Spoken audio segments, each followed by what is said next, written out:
Joe Biden has been told his transition can finally begin. The General Services Administration, which oversees presidential transitions, announced it's now allowing him access to federal resources. But President Trump still believes he can overturn the result. Let's get some analysis with Mark Watson, National Security Advisor at Bondi Partners, former Security Advisor at the Australian Embassy in Washington as well.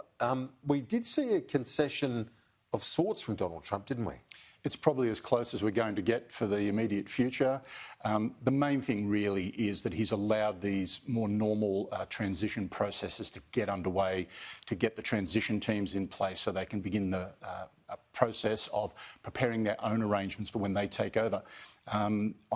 On Inauguration Day at 12:01, no matter what else has happened, there will be a new president, there will be a new team, and they'll be confronted with this incredible suite of problems. Apart from the normal problems you'd expect an American administration to face, of course, the COVID pandemic and their ability to prepare for that's been hampered as well. It's interesting you say that so definitively, that time, that day, and so on, because it might be clunky, it might be messy at times, but the wheels of the American democracy are still turning. Absolutely. And I think everyone has to remember that the institutions of American democracy have been tested, and they've been stress tested for the last 4 years in many ways, but they have actually held, the separation of powers, the judicial processes, all those key institutions have held their ground.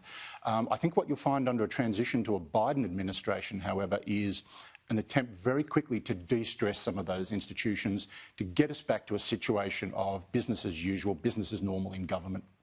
We're already seeing a bit of that normalcy, as it's often described in international relations, particularly when it comes to the Biden team and how it's taking shape, some of the key figures. Names that we know, like Janet Yellen, for example, former Fed chair, set to be the next Treasury Secretary. That's absolutely right.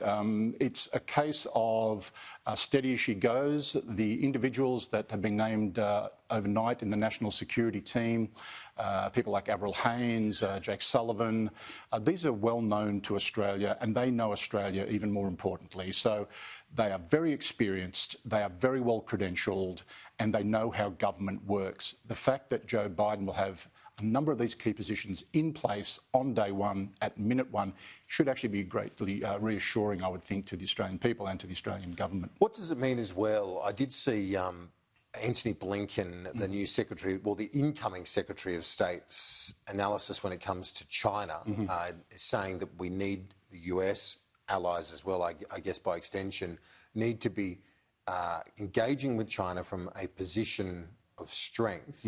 Didn't sound like any sort of dove when it comes to China relations, but at least he did look for areas of potential cooperation, whether it be on climate change or whatever else. Yeah, I don't think China should be expecting or is expecting that a Democrat White House will somehow be a soft touch for China.